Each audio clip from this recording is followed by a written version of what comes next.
नमस्कार साथियों, Kalyani IAS academy के डिजिटल प्लेटफॉर्म पर आपका हार्दिक स्वागत है। पिछले लेक्चर्स में हमने विवाह की पद्धतियों को बहुत ही अच्छे से पढ़ा एवं समझा था। इस लेक्चर में हम सामुदायिक विकास कार्यक्रम को बहुत ही अच्छे से पढ़ेंगे एवं समझेंगे। तो शुरू करते हैं सामुदायिक विकास कार्यक्रम से। स्वतंत्रता के पश्चात भारत में विकास की गति अच्छी रही है तथा भारत के कुछ क्षेत्रों में तो विकास ने उच्च स्तर को भी प्राप्त कर लिया है, परंतु भारत के अधिकांश या कुछ क्षेत्रों में विकास की प्रक्रिया अभी भी बहुत धीमी है या विकास ना के बराबर हुआ है, और वे क्षेत्र हैं ग्रामीण क्षेत्र। और चिंता की बात यह है कि भारत की 74% से अधिक आबादी अभी भी ग्रामीण क्षेत्रों में निवास करती है, अर्थात 75% जनसंख्या ग्रामीण क्षेत्रों में निवास करती है, जहां पर विकास की गति या तो बहुत धीमी है या जहां पर विकास न के बराबर हुआ है। और इसी वजह से भारत में विकास उस स्तर पर नहीं पहुंच पाया है जो कि अपेक्षित है। यदि भारत को विकसित होना है या भारत में विकास की गति और भी अधिक होनी है तो उसके लिए भारत के ग्रामीण क्षेत्रों का विकास होना अपेक्षित है, या उन क्षेत्रों का विकास होना अति आवश्यक है जहां पर अभी भी विकास की प्रक्रिया प्रारंभ नहीं हुई है या शैशव अवस्था में है या बहुत ही धीमी गति से चल रही है।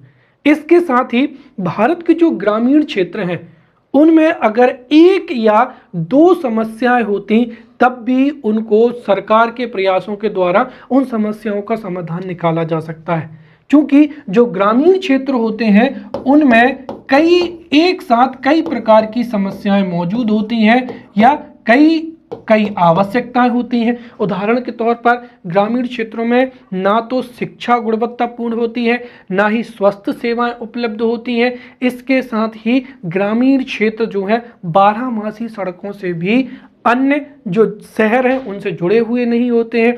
इसके साथ ही स्वच्छ पेयजल की आपूर्ति भी नहीं हो पाती है। इसके साथ ही ग्रामीण क्षेत्रों की जो है मैक्सिमम जो आबादी होती है 90% आबादी जो होती है वो सभी प्राथमिक आर्थिक क्रियाओं पर, अर्थात अपने रोजी रोटी के लिए मूल रूप से प्राकृतिक संसाधनों पर निर्भर होते हैं।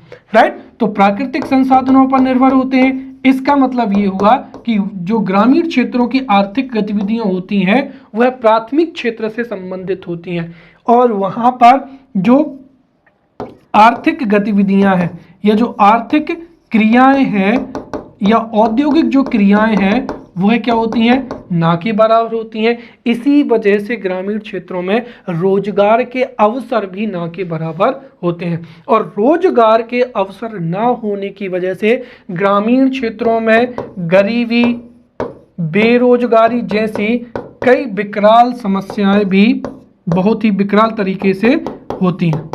राइट, तो गरीबी की समस्या, बेरोजगारी की समस्या, फिर अशिक्षा की समस्या हो जाएंगी, और इन वजह से और कई जो समस्याएं हैं वो ग्रामीण क्षेत्रों में व्याप्त होती हैं, और इन समस्याओं की वजह से भारत के जो ग्रामीण क्षेत्र हैं या गांव का विकास नहीं हो पाता है। और ग्रामीण क्षेत्रों का विकास ना होने से क्या होगा, हमारे भारत का विकास ना हो पाएगा। राइट, और अगर हमें भारत को विकसित करना है या भारत में विकास की प्रक्रिया उस तेजी से होनी चाहिए जो अपेक्षित है, तो स्वाभाविक सी बात है ग्रामीण क्षेत्रों का या गांवों का विकास बहुत ही अति अनिवार्य होता है। और गांधी जी ने स्वयं कहा है कि जब तक गांव का विकास नहीं होगा तब तक देश का विकास भी नहीं होगा। ये हो गई पहली चीज कि ग्रामीण क्षेत्रों में विकास नहीं हुआ है और ग्रामीण क्षेत्रों में कई समस्याएं होती हैं। अब दूसरे तथ्य की ओर हम बात करते हैं कि अगर ग्रामीण क्षेत्रों की इन समस्याओं को इनका हल निकाला जाए तो वह भी सरकार के लिए काफी जटिल होता है, क्योंकि सरकार जो है एक तरीके से आर्थिक मदद दे सकती है, सरकार योजनाओं को लागू करवा सकती है, राइट, सरकार वित्तीय मदद दे सकती है। उसके बावजूद भी ये समस्याएं हल होती हैं इस बात की कोई गारंटी नहीं है, क्योंकि सरकार कितने ही यहाँ पर वित्तीय सहायता दे ले, जब तक वहाँ पर जन भागीदारी नहीं होगी, स्थानीय लोगों का सहयोग प्राप्त नहीं होगा, तब तक ये समस्याएं भी हल नहीं होंगी। सरकार ग्रामीण क्षेत्रों में जो है अस्पताल खोल सकती है, स्कूल भी खोल सकती है, लेकिन इन सुविधाओं का जो है फायदा तब ही पहुंचेगा जब बच्चे स्कूलों में पढ़ेंगे एवं वहाँ के लोग जो है इलाज करवाएंगे। और स्वाभाविक सी बात है, इसके लिए ग्रामीण क्षेत्रों में जागरूकता भी अनिवार्य होती है, राइट। तो इस वजह से दूसरी जो है वहाँ पर क्या होनी चाहिए, जन भागीदारी होनी अनिवार्य है। तीसरी चीज ये है कि दरअसल ग्रामीण क्षेत्रों में अधिकांश जो जनसंख्या है वो ग्रामीण क्षेत्रों में ही रहती है, इसलिए भारत सरकार के पास में इतने पर्याप्त वित्तीय संसाधन नहीं है कि वो एक झटके में सभी ग्रामीण क्षेत्रों की सभी समस्याओं को एक साथ क्या कर दे, उनका हल निकाल दे। इसीलिए भी जो है इन समस्याओं के लिए जो है सक्रिय कदम जो है वो उठाने क्या है, आवश्यक है, ताकि जो संसाधन है, जो जितने भी पर्याप्त संसाधन है, उन संसाधनों का इष्टतम उपयोग करके इन समस्याओं का क्या निकाला जाके, समाधान निकाला जा सके। और इसके लिए एक अच्छी क्या होनी चाहिए, योजना होनी चाहिए, राइट। तो कुल मिलाकर इन 4 बिंदुओं के मदद से ही आप समझ चुके होंगे कि सामुदायिक विकास कार्यक्रम क्या होता है। तो सीधा हम कह सकते हैं कि सामुदायिक कार्यक्रम एक योजना या कोई नीति या कोई कार्यक्रम नहीं है, बल्कि सामुदायिक कार्यक्रम के माध्यम से ही ग्रामीण क्षेत्रों की जितनी भी समस्याएं होती हैं उनको जन भागीदारी एवं सक्रिय प्रयासों के मदद से उनका समाधान निकाला जाता है, ताकि ग्रामीण क्षेत्र विकसित हो सके और वहां पर विकास की प्रक्रिया प्रारंभ हो सके और अच्छी गति से वहां पर विकास हो सके। कुल मिलाकर सामुदायिक विकास कार्यक्रम एक ऐसा कार्यक्रम या एक ऐसी नीति या पद्धति है जिसके माध्यम से ग्रामीण क्षेत्रों का विकास किया जाता है या ग्रामीण क्षेत्रों में विकास की प्रक्रिया को और अधिक तीव्र गति से लागू किया जाता है, जिसमें जन भागीदारी भी सम्मिलित होती है, सक्रिय जो कदम है, राइट, वो भी उठाए जाते हैं और हर संभव प्रयास किए जाते हैं ताकि ग्रामीण क्षेत्रों की समस्याओं का हल हो सके, ग्रामीण क्षेत्रों का विकास हो सके और ग्रामीण क्षेत्र भी भारतीय विकास प्रक्रिया की मुख्य धारा से जुड़ सके। ये इस पूरे के पूरे टॉपिक का क्या हो जाएगा, कंसेप्ट हो जाएगा, राइट। तो संक्षिप्त शब्दों में हम कह सकते हैं कि सामुदायिक विकास कार्यक्रम से तात्पर्य एक ऐसी पद्धति से होता है जिसके द्वारा ग्रामीण समाज की संरचना, आर्थिक साधनों और नेतृत्व के स्वरूप तथा जन सहभागिता के बीच सामंजस्य स्थापित करते हुए समाज का सर्वांगीण एवं चतुर्थिक विकास हेतु प्रयत्न किया जाता है, राइट। इसके साथ ही जो सामुदायिक विकास कार्यक्रम है, इसमें जो भी लक्ष्य है या जिन समस्याओं का निदान किया जाना है, उन लक्ष्यों की प्राप्ति के लिए समुदाय के द्वारा ही क्या की जाती है, पहल की जाती है और समुदाय के सहयोग से ही उन समस्याओं का निदान किया जाता है। इसके साथ ही ये जो विकास कार्यक्रम है, ये किसी एक विशेष वर्ग, एक जाति, एक क्षेत्र से संबंधित ना होकर संपूर्ण समुदाय से या संपूर्ण ग्रामीण क्षेत्र से इसका क्या होता है, संबंध होता है। और इसमें सरकार भी कई प्रकार के प्रयास करती है, जैसे कृषि के विकास के लिए सिंचाई सुविधाओं का विकास करना ताकि कृषि उत्पादन में बढ़ोतरी हो सके, अच्छी बाजार व्यवस्था का विकसित करना ताकि प्राथमिक क्षेत्र के लिए जो भी प्राथमिक क्षेत्र के उत्पाद हैं उनको बाजार में बेचा जा सके और आर्थिक गतिविधियां या जो आर्थिक क्रियाएं हैं वो प्रारंभ हो सके। इसके साथ ही वनों का विकास करना, फिर शिक्षा व्यवस्था उपलब्ध कराना, स्वास्थ्य उपलब्ध कराना, रोजगार एवं ग्रामीण विकास आदि, ये सभी जो सुविधाएं हैं वो सरकार के द्वारा उपलब्ध कराई जाती हैं। अब हम यहाँ पर सामुदायिक विकास की अवधारणा को समझेंगे। दरअसल जो अभी तक मैंने जो समझाया है वो एक तरीके से पर्याप्त है कि आप इसकी अवधारणा को समझ सकें, राइट। जो सामुदायिक विकास है वो सक्रिय एवं स्थायी समुदायों को विकसित करने की प्रक्रिया जो कि सामाजिक न्याय और परस्पर सम्मान पर निर्भर होती है या आधारित होती है, उसे ही सामुदायिक विकास कार्यक्रम के नाम से जाना जाता है। और सामुदायिक विकास कार्यक्रम कोई एक योजना या किसी एक कार्यक्रम का नाम नहीं है, बल्कि जो सामुदायिक विकास कार्यक्रम है ये एक विचारधारा भी है और एक संरचना भी है। विचारधारा के रूप में यह समाज के प्रत्येक व्यक्ति को उसके उत्तरदायित्वों का बोध कराती है, चाहे वह सरकार हो, स्थानीय अधिकारी हो, समाज सेवक हो या ग्रामीण क्षेत्र का कोई भी नागरिक।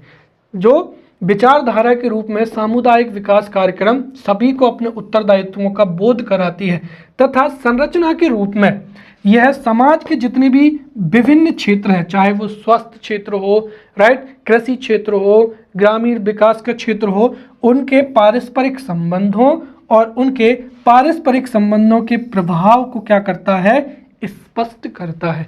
ये सामुदायिक विकास की क्या है, अवधारणा है। अब जो सामुदायिक विकास की हम यहाँ पर परिभाषाएं समझेंगे, तो सामुदायिक विकास कार्यक्रम की परिभाषा, इसमें से 4 से 5 परिभाषाएं आपको अवश्य ही याद होना चाहिए।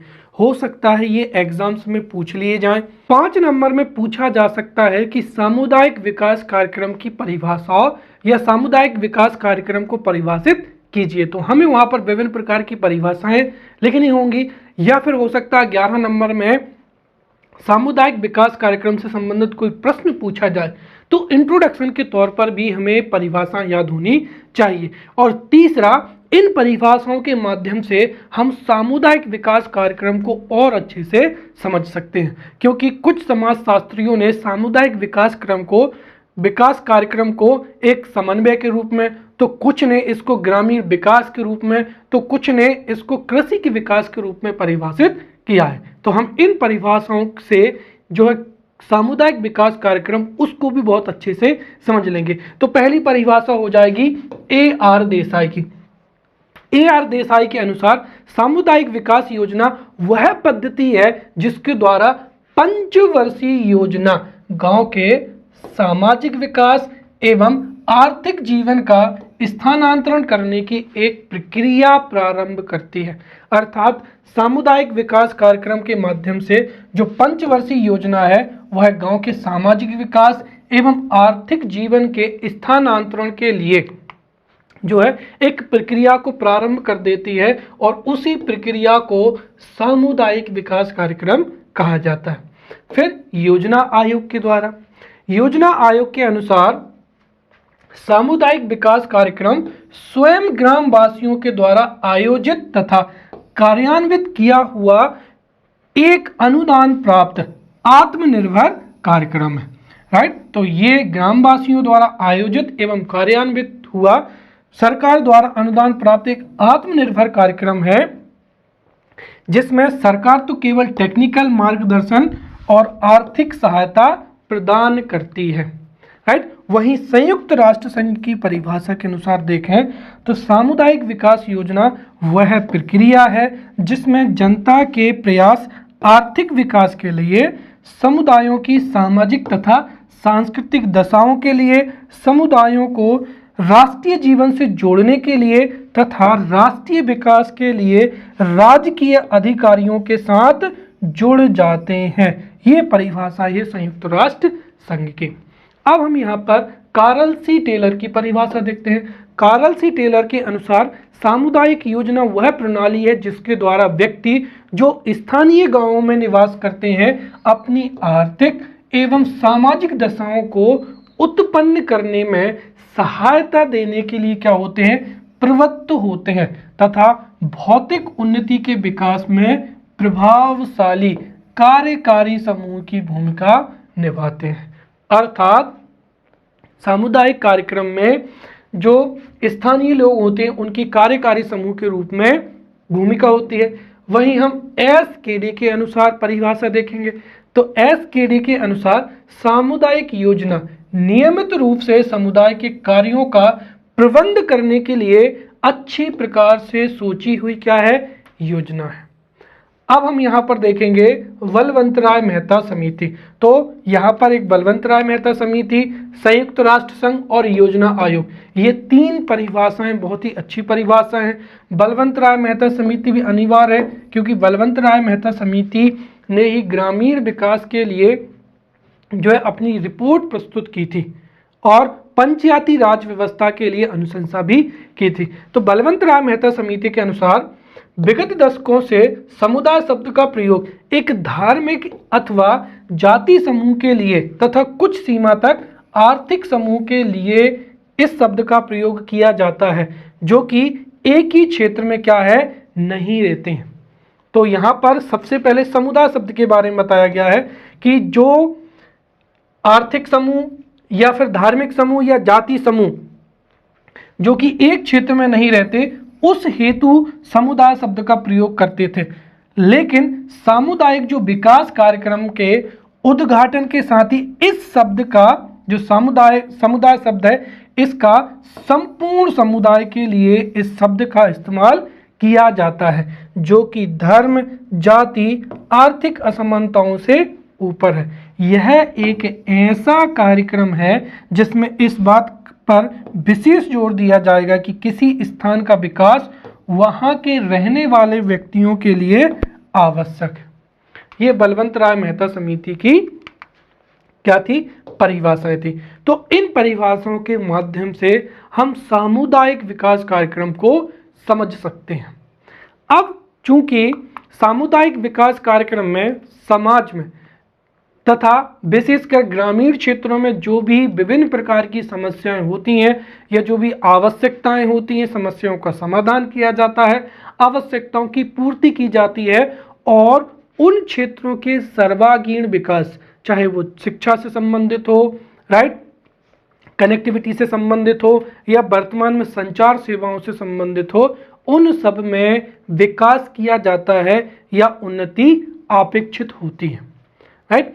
अब हम यहाँ पर सामुदायिक विकास कार्यक्रम के जो उद्देश्य हैं उनको समझेंगे, राइट। कुल मिलाकर अगर हम देखें तो सामुदायिक विकास कार्यक्रम का जो महत्वपूर्ण उद्देश्य है वो है ग्रामीण क्षेत्रों का या ऐसे क्षेत्र जो कि विकास की प्रक्रिया में पीछे हैं, जहां पर विकास हुआ ही नहीं है, उन क्षेत्रों का चतुर्दिश या चहुमुखी विकास होना ही सामुदायिक विकास कार्यक्रम का मुख्य उद्देश्य है। परंतु कई समाज शास्त्रियों ने जो है सामुदायिक विकास कार्यक्रम के उद्देश्य को अलग अलग ढंग से प्रस्तुत किया है। किसी समाज शास्त्री ने सामुदायिक विकास कार्यक्रम का प्रमुख उद्देश्य कृषि के विकास को बताया है, तो किसी ने वहाँ की जितनी भी समस्याएं हैं उनके समाधान को सामुदायिक विकास कार्यक्रम बताया है, तो किसी ने अन्य। तो हम यहाँ पर इस बात को भली भांति तरीके से समझते चलेंगे। तो सामुदायिक विकास कार्यक्रम के उद्देश्य, और ध्यान रखें ये प्रश्न 11 नंबर में पूछे जाने योग्य है। तो पूछा जा सकता है कि सामुदायिक विकास कार्यक्रम के प्रमुख उद्देश्यों पर प्रकाश डालिए। तो सामुदायिक विकास कार्यक्रम के जितने भी उद्देश्य हैं उनको हम अच्छे से समझते चलेंगे। तो सबसे पहला हो जाएगा यहाँ पर एस.सी. दुबे के अनुसार।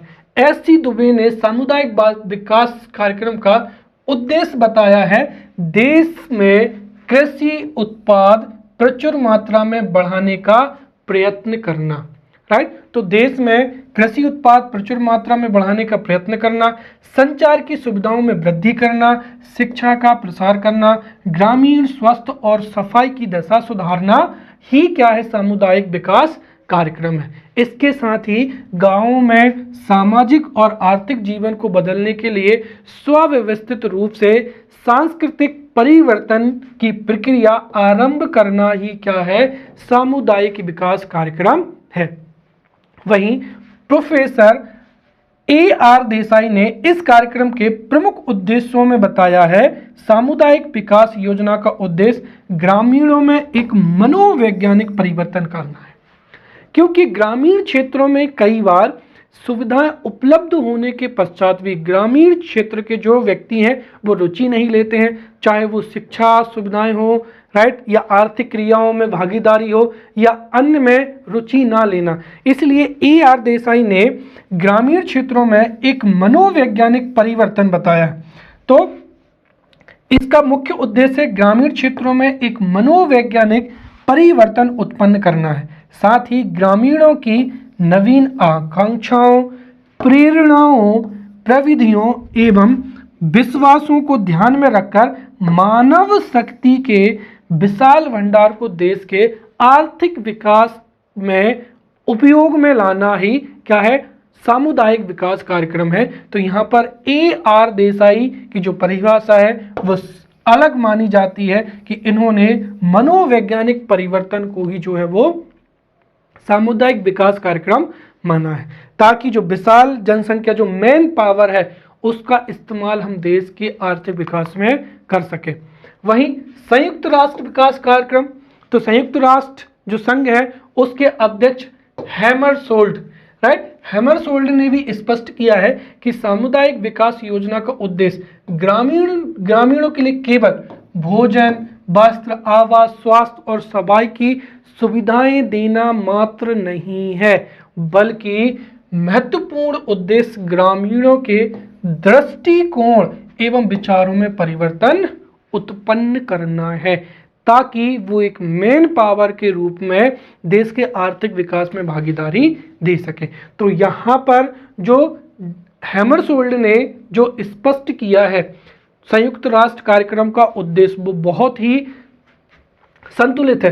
तो इन्होंने न केवल ग्रामीणों के लिए भोजन, वस्त्र या सुविधाओं की आपूर्ति को जो है केवल आपूर्ति को इन्होंने विकास नहीं माना है, बल्कि संयुक्त जो है सामुदायिक विकास कार्यक्रम से तात्पर्य इन सुविधाओं के साथ साथ ग्रामीणों के दृष्टिकोण तथा विचारधारा में परिवर्तन है, राइट। वहीं अब हम यहाँ पर डॉक्टर श्यामचरण दुबे के अनुसार समझते हैं। तो इनके अनुसार कृषि के विकास को सर्वोच्च प्राथमिकता ही क्या है, सामुदायिक विकास कार्यक्रम का मुख्य उद्देश्य है, राइट। तो समझिए यहाँ पर ए आर देसाई ने जो है मनोवैज्ञानिक परिवर्तन को सामुदायिक विकास कार्यक्रम का मुख्य उद्देश्य माना है।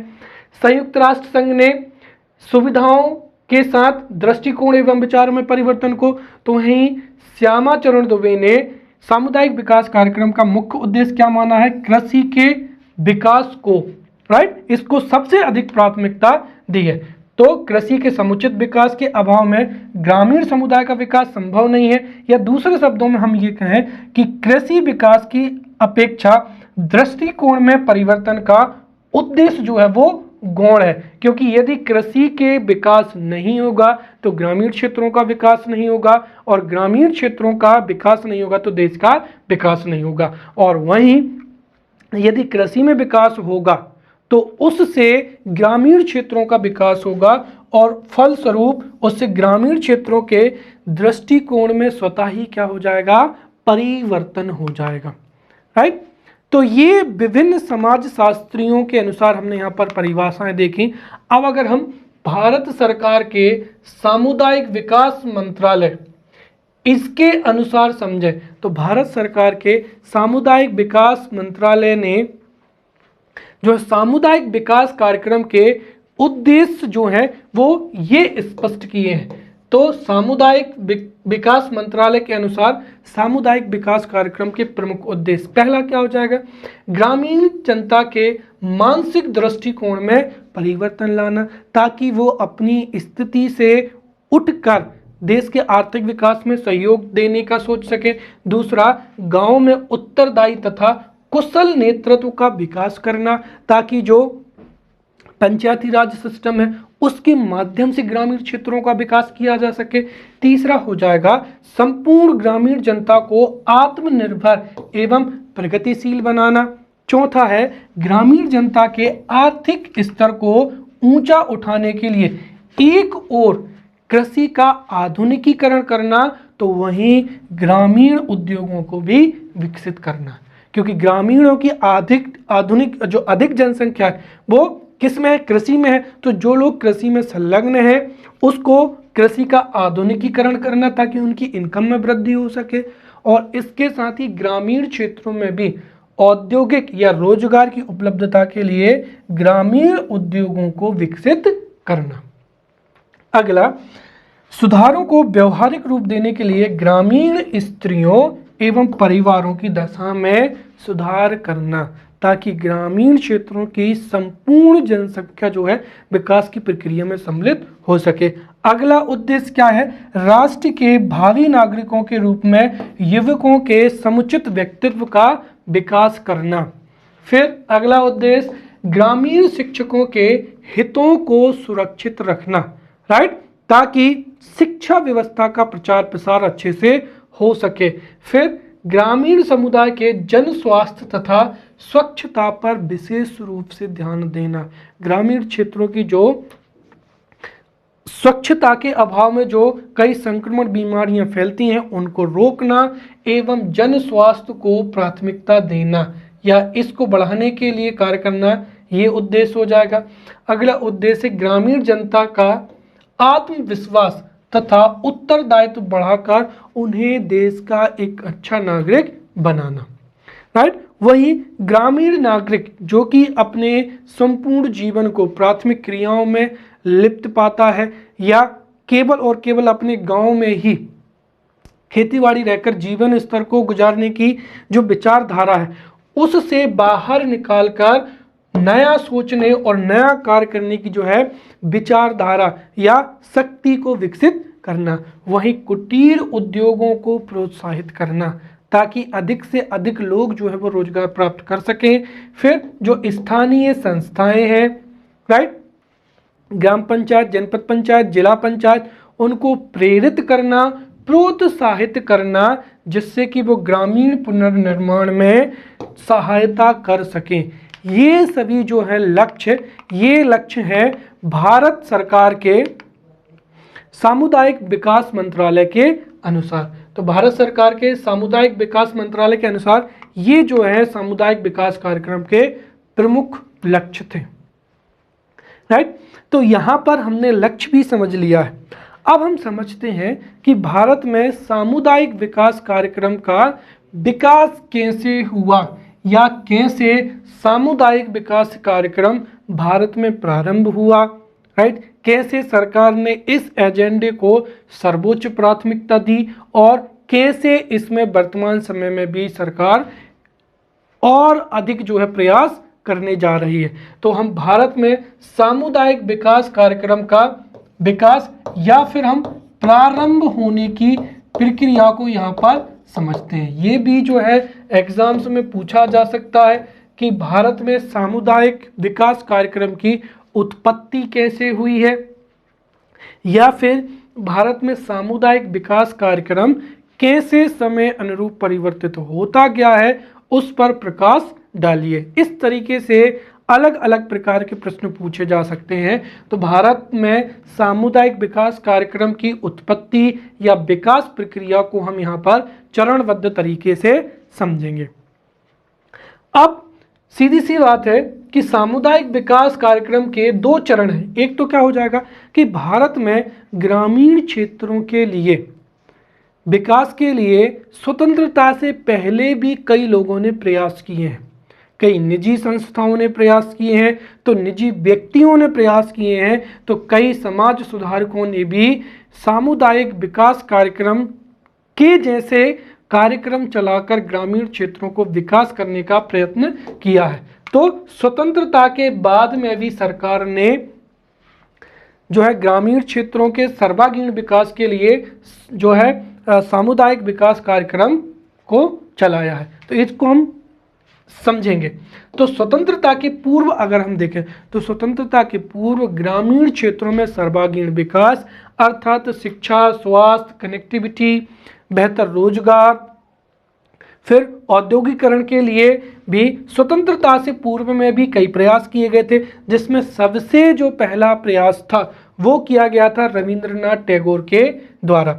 रविंद्रनाथ टैगोर ने 1920 में श्री निकेतन परियोजना के रूप में ग्रामीण क्षेत्र में विकास को प्रोत्साहित किया था। इसके अतिरिक्त 1920 के अंत में ही एफ.एल. व्रेन, इन्होंने भी गुड़गांव परियोजना संचालित की थी। उसके बाद 1921 में यंग मैन क्रिश्चियन एसोसिएशन ने भी कन्याकुमारी जिले में मार्टेंडम परियोजना चलाई थी।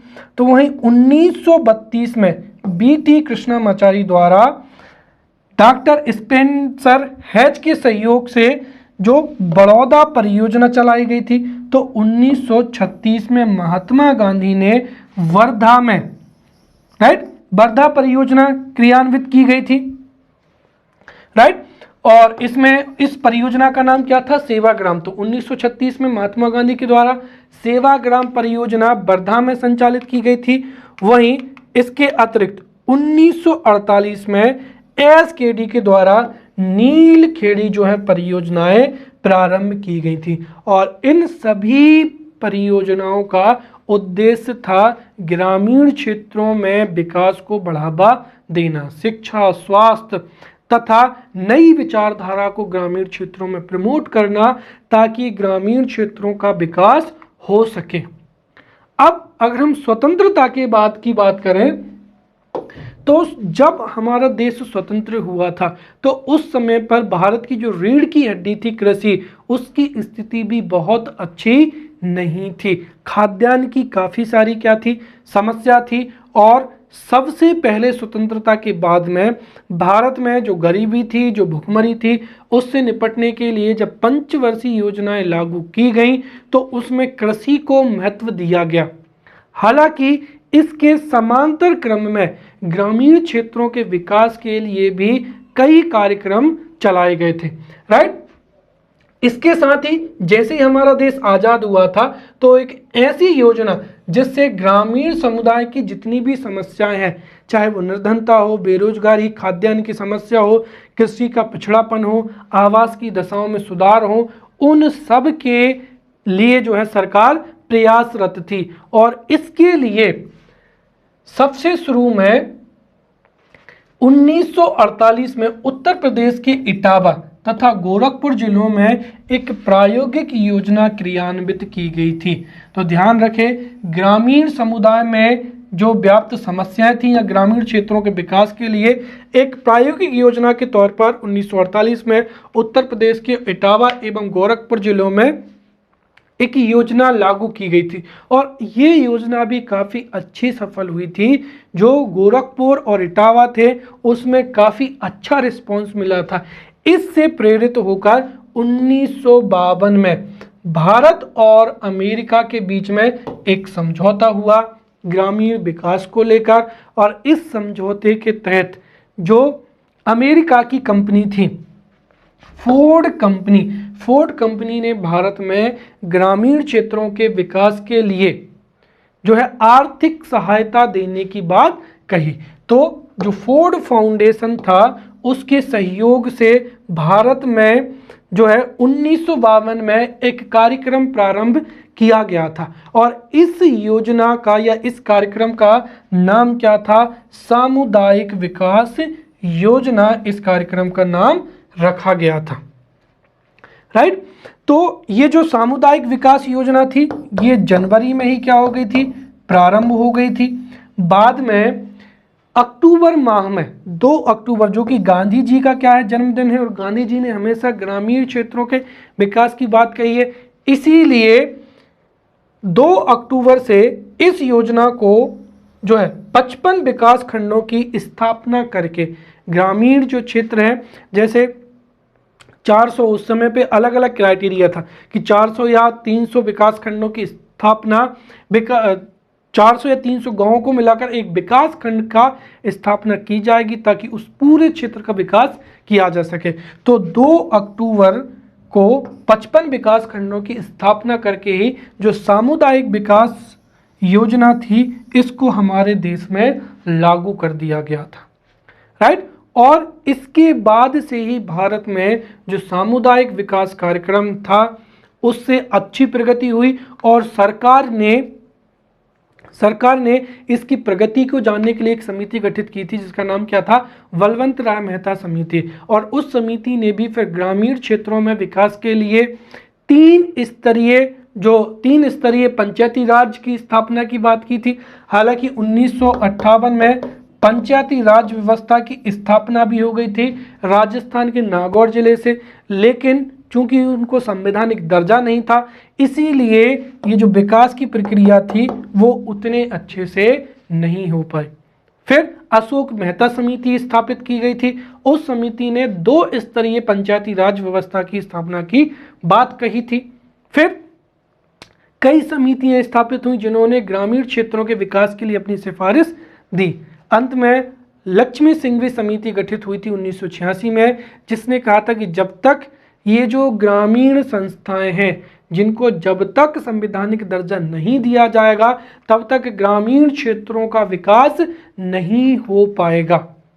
और लक्ष्मी सिंघवी जो समिति थी उसके प्रयासों से फिर आपको पता होगा 73वां एवं 74वां संविधान संशोधन 1952 हुआ था, जो कि 1993 से हमारे देश में लागू हुआ था। 73वां 74वां संविधान संशोधन 1992 93 से लागू हो गया था और पंचायती राज संस्थाएं थी उनकी स्थापना हो गई थी, जिससे कि वर्तमान समय में भी ये पंचायतें हमारे देश के ग्रामीण क्षेत्रों में बहुत अच्छा कार्य कर रही हैं। इस तरीके से ये सामुदायिक विकास कार्यक्रम ने हमारे देश के ग्रामीण क्षेत्र के विकास में वाकई में बहुत महत्वपूर्ण भूमिका निभाई है। ग्रामीण क्षेत्रों में वर्तमान समय में जो संवैधानिक शक्तियों का विकेंद्रीकरण हुआ है उसका बीज कहीं ना कहीं हमें इसी सामुदायिक विकास योजना की जो है शुरुआत में ही हमको मिलता है। तो इस तरीके से भारत में सामुदायिक विकास कार्यक्रम जो है उसकी उत्पत्ति हुई है और ये सामुदायिक विकास कार्यक्रम जो है वर्तमान समय में हम कह सकते हैं कि इसी का परिणाम है कि हमारे देश के सभी ग्रामीण क्षेत्रों में ग्राम पंचायतें कार्य कर रही हैं, जो कि गांव के सर्वांगीण विकास के लिए, सड़कों के लिए, बिजली के लिए, पानी के लिए, नालियों के लिए, प्रकाश के लिए कार्यरत हैं, ताकि ग्राम पंचायतों के माध्यम से सभी गांवों का विकास हो सके। अब हम सामुदायिक विकास कार्यक्रम की विशेषताओं को समझेंगे और यहाँ पर जो सामुदायिक विकास कार्यक्रम की विशेषताएं हैं ये 11 नंबर में या 5 नंबर में इसका प्रश्न पूछा जा सकता है कि सामुदायिक विकास कार्यक्रम की विशेषताओं पर प्रकाश डालिए, राइट। या फिर इसी से हम सामुदायिक विकास कार्यक्रम का जो महत्व है उसको भी समझ सकते हैं। तो सामुदायिक विकास कार्यक्रम की कई विशेषताएं हैं जिनको हम एक एक करके समझेंगे। सबसे पहली चीज तो महत्वपूर्ण बात यह है कि सामुदायिक विकास कार्यक्रम एक एकीकरण पर आधारित क्या है, योजना है। अर्थात भारत सरकार ने ग्रामीण क्षेत्रों में शिक्षा के क्षेत्र में, स्वास्थ्य के क्षेत्र में, सड़कों के निर्माण के क्षेत्र में, आवास के क्षेत्र में कई प्रयास किए हैं और यह कार्यक्रम उन सब को एकीकृत करता है ताकि ग्रामीण क्षेत्रों का विकास सर्वांगीण हो सके। भारत सरकार ऐसी कई योजनाएं संचालित कर रही है जिसमें जो सामुदायिक विकास कार्यक्रम है यह उन सभी योजनाओं के मध्य क्या करता है, समन्वय स्थापित करता है, ताकि भारत सरकार के जितने भी संसाधन हैं, जो भी योजनाएं हैं, उनके माध्यम से ग्रामीण क्षेत्रों का सर्वांगीण विकास हो सके।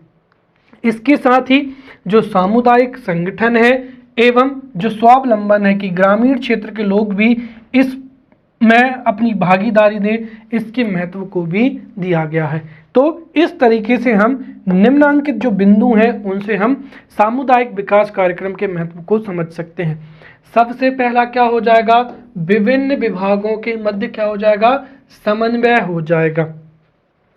सामुदायिक विकास कार्यक्रम कोई एक योजना नहीं है जिसमें सरकार वित्तीय सहायता करती है, बल्कि यह एक ऐसा कार्यक्रम है जिसमें पूर्व में संचालित या वर्तमान में संचालित जितनी भी संस्थाएं हैं, जितनी भी विभाग हैं, जो भी सरकारें योजनाओं को चला रही हैं, उनका ये क्या करता है, समन्वय करता है, बेहतर उनमें कोऑर्डिनेशन स्थापित करता है, ताकि जितनी भी योजनाओं का संचालन है, उन योजनाओं से जो भी उद्देश्य अपेक्षित है उसकी पूर्ति हो सके और फलस्वरूप ग्रामीण क्षेत्रों का विकास हो सके।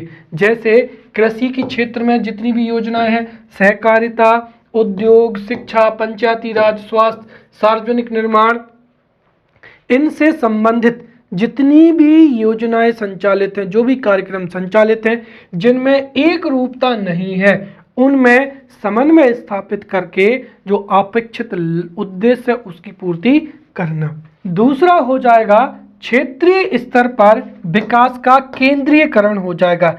इसका तात्पर्य क्या है कि सामुदायिक विकास कार्यक्रम में किसी एक क्षेत्र को, एक गांव को एक क्या माना जाता है, इकाई माना जाता है। जिस क्षेत्र का विकास करना है उस एक क्षेत्र को एक इकाई मान लिया जाता है, और उस इकाई पर या उस क्षेत्र में जितने भी ग्रामीण विकास से संबंधित जितने भी कार्यक्रम हैं, जितनी भी योजनाएं हैं, राइट, और जितने भी विभाग उनको संचालित करते हैं, उनमें क्या किया जाता है, समन्वय किया जाता है।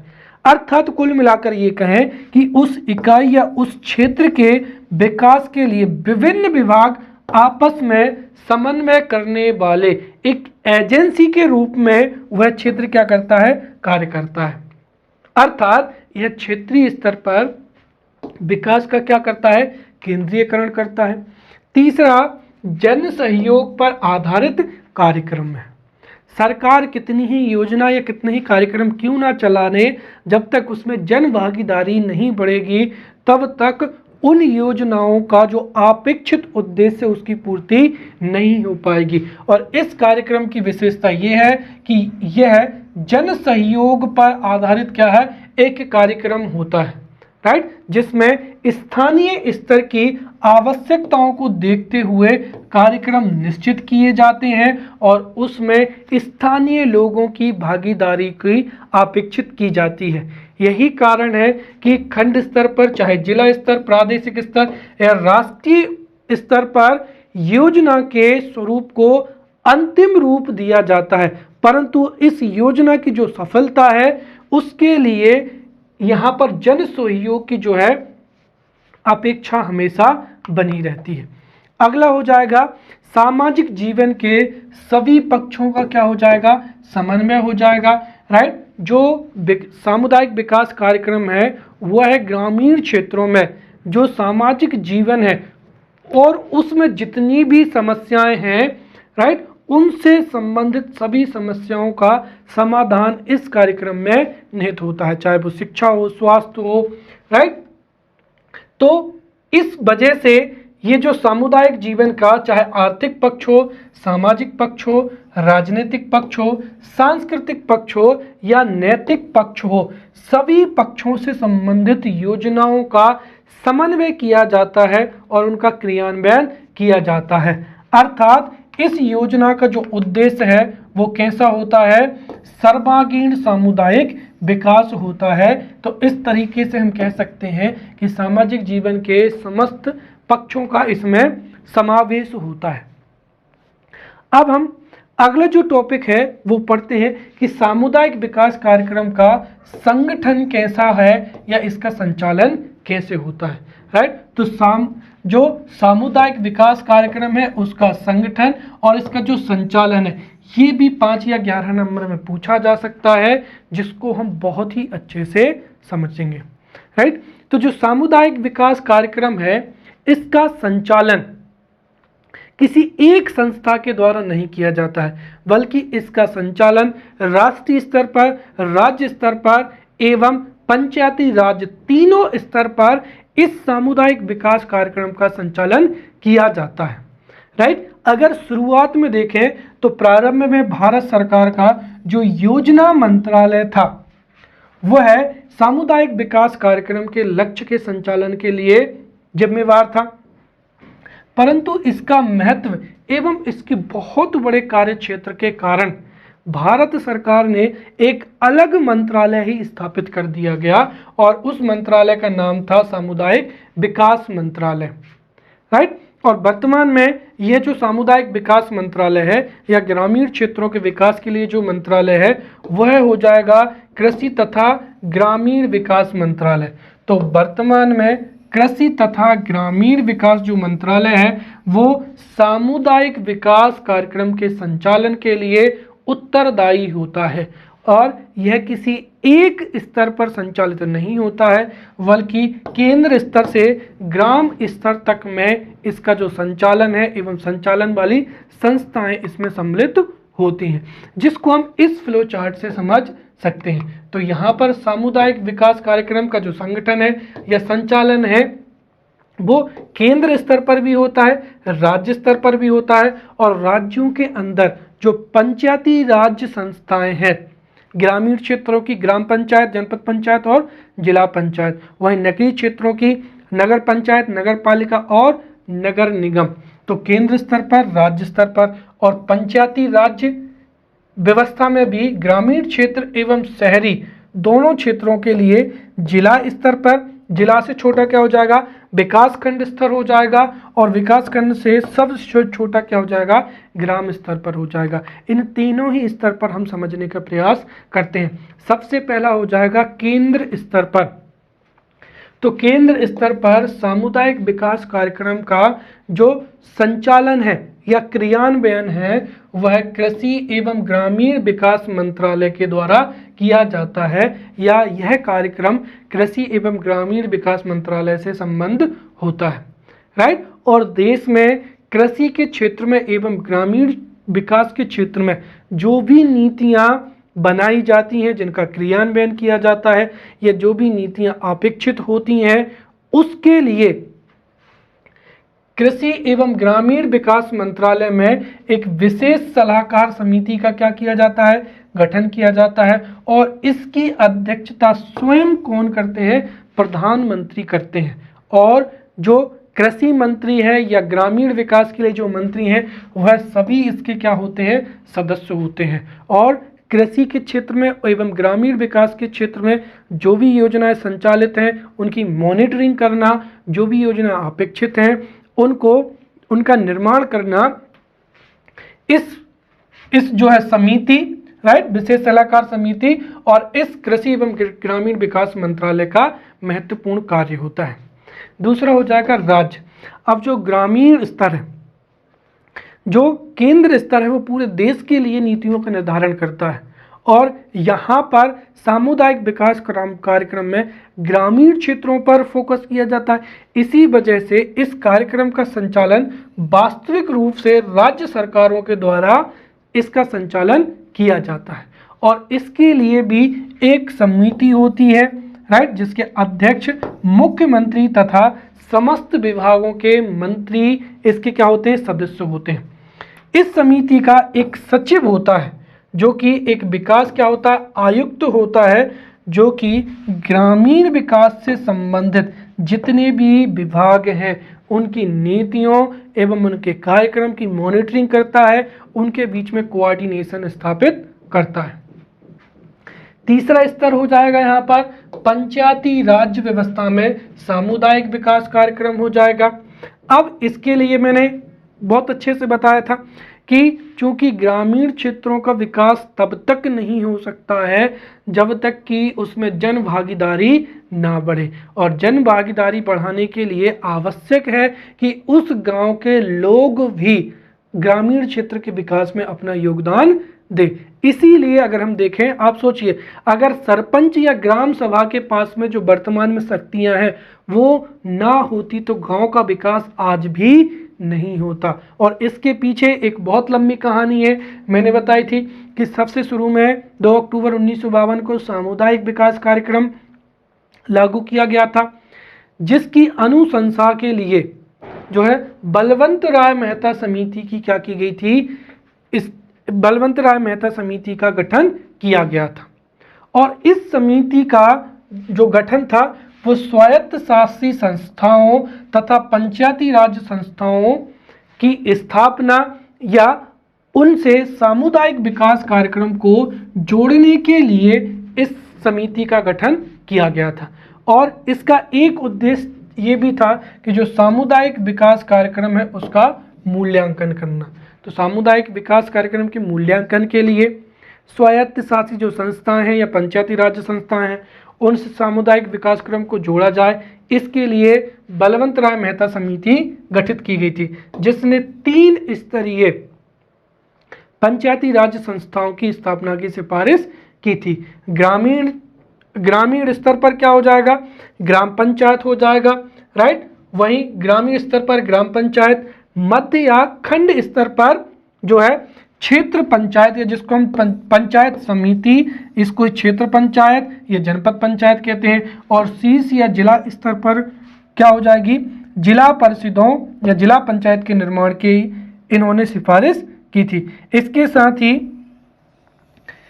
बलवंत राय मेहता समिति ने ही प्रशासनिक विकेंद्रीकरण की सिफारिश भी की थी, राइट। और बलवंत राय मेहता समिति की सिफारिश को स्वीकार भी कर लिया गया और सरकार, उस समय के जो तत्कालीन प्रधानमंत्री थे पंडित जवाहरलाल नेहरू, उन्होंने राजस्थान के नागौर में पहली ग्राम पंचायत की स्थापना भी कर दी और धीरे धीरे सभी राज्यों में ग्राम पंचायतों की स्थापना हो गई। परंतु ग्राम पंचायतों के पास में संवैधानिक अधिकार नहीं थे, उनके पास में वित्तीय संसाधन नहीं थे, उतनी शक्तियां नहीं थी, जिस वजह से वो ग्रामीण विकास के करने में उतनी अच्छी भूमिका नहीं निभा पाए। फिर जैसे कि मैंने बताया, अशोक मेहता समिति, कई समितियां और लक्ष्मी सिंघवी समिति गठित हुई, जिसकी सिफारिश पर वास्तविक रूप से ग्रामीण क्षेत्रों के विकास के लिए उनको संवैधानिक दर्जा देने की जो सिफारिश की थी लक्ष्मी सिंघवी समिति ने की थी। और उस समिति के सिफारिश पर ही 73वां संविधान संशोधन 1992 में 73वां संविधान संशोधन 1992 लागू हुआ था, राइट।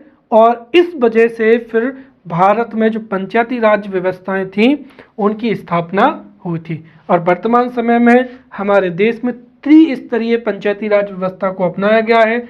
जिला स्तर पर जिला पंचायत, राइट, फिर खंड स्तर पर क्षेत्र या जनपद पंचायत और ग्रामीण क्षेत्रों पर ग्राम पंचायतों का जो है वो स्थापना की गई थी। इस तरीके से ताकि जो है हमारे देश में ग्रामीण क्षेत्रों का विकास हो सके। अब हम सबसे शुरू में यहाँ पर देखते हैं जिला स्तर पर जो सामुदायिक विकास कार्यक्रम है इसका क्रियान्वयन कैसे किया जाता है। तो जिला स्तर पर इस कार्यक्रम के क्रियान्वयन के लिए और समन्वय की जो संपूर्ण जिम्मेदारी होती है वो जिला परिषद की होती है। और जिला परिषद एक ऐसी समिति होती है जिसमें जनता के द्वारा चुने गए सभी नेता होते हैं। जैसे लोकसभा के सदस्य हो जाएंगे, विधानसभा के सदस्य हो जाएंगे, उस क्षेत्र के ग्राम पंचायत या जो क्षेत्र पंचायत है उनके सदस्य। तो पंचायत समितियों के अध्यक्ष, विधानसभा के अध्यक्ष और लोकसभा के अध्यक्ष से मिलकर क्या होती है, जिला परिषद का गठन होता है, जो कि उस पूरे जिले के सर्वांगीण विकास के लिए उत्तरदायी होती है। परंतु वास्तविक जो शक्तियां हैं उनका निर्वहन जिला नियोजन समिति के द्वारा किया जाता है। और जो जिला नियोजन समिति है इसका अध्यक्ष कौन होता है, जिलाधीश होता है या कलेक्टर होता है। तो ये जिला परिषद एक तरीके से नीति पॉलिसी बनाना या उनको रिकमेंड करना है और उनको एग्जीक्यूट करने का काम होता है जिला नियोजन समिति का, जिसकी अध्यक्ष होते हैं जिलाधीश। तो जिलाधीश या उनके स्थान पर उप विकास आयुक्त, ये दोनों जिला स्तर पर सामुदायिक विकास कार्यक्रम की जो नीतियां हैं उनको लागू करने के लिए उत्तरदायी होते हैं। फिर हो जाएगा खंड स्तर, जिसको हम कहते हैं ब्लॉक लेवल।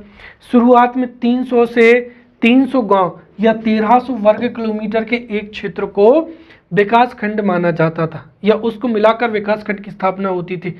परंतु वर्तमान समय में 100 से 120 गांव या 1,20,000 ग्रामीण जनसंख्या को लेकर ही ब्लॉक या खंड स्तर विकास खंड जिसको कहा जाता है उसकी स्थापना की जाती है। और विकास खंड स्तर पर एक अधिकारी होता है जिसको कहते हैं खंड विकास अधिकारी।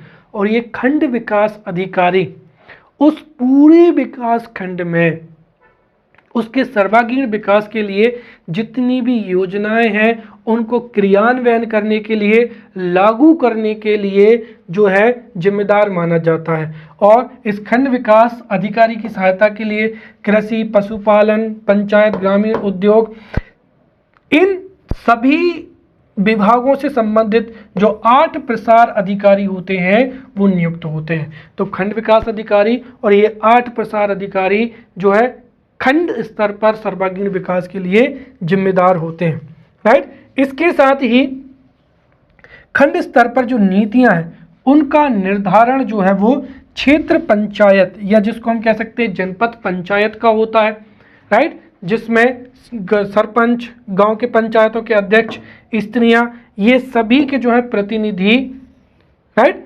इसके क्या होते हैं, सदस्य होते हैं, राइट, जो कि उस विकास खंड के लिए नीतियां निर्धारित करते हैं। अब हो जाएगा ग्रामीण स्तर। ग्रामीण स्तर पर भी सामुदायिक विकास कार्यक्रम की योजना के लिए जो है ग्राम पंचायत मुख्य रूप से जिम्मेदार होती है। ग्राम पंचायत संविधान से प्रदत्त जो शक्तियां हैं उनका इस्तेमाल करते हुए ग्रामीण क्षेत्रों के विकास के लिए, चाहे वो प्रकाश हो, शिक्षा हो, नालियों की व्यवस्था हो, सड़कों की व्यवस्था हो, उसकी व्यवस्था करती है और जो भी शक्तियां हैं उनका प्रयोग करते हुए ग्रामीण विकास में महत्वपूर्ण भूमिका निभाती है। इस पर एक अधिकारी भी होता है जिसको ग्राम सेवक कहते हैं। दरअसल 10 गांवों कि जो है ग्राम पंचायत हो, तो 10 गांव के ऊपर एक ग्राम सेवक को क्या किया जाता है, नियुक्त किया जाता है, जो कि बिल्कुल ग्रास रूट लेवल पर कार्य करता है।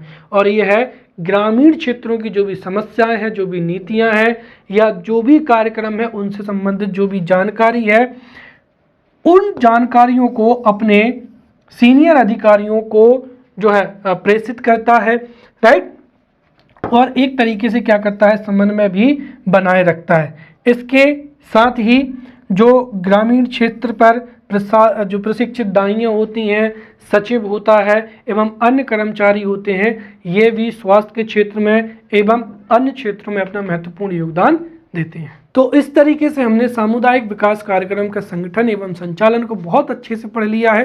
अभी भी सामुदायिक विकास कार्यक्रम के कुछ और महत्वपूर्ण टॉपिक समझने हैं जिनको हम अगले लेक्चर में समझेंगे। तब तक के लिए धन्यवाद।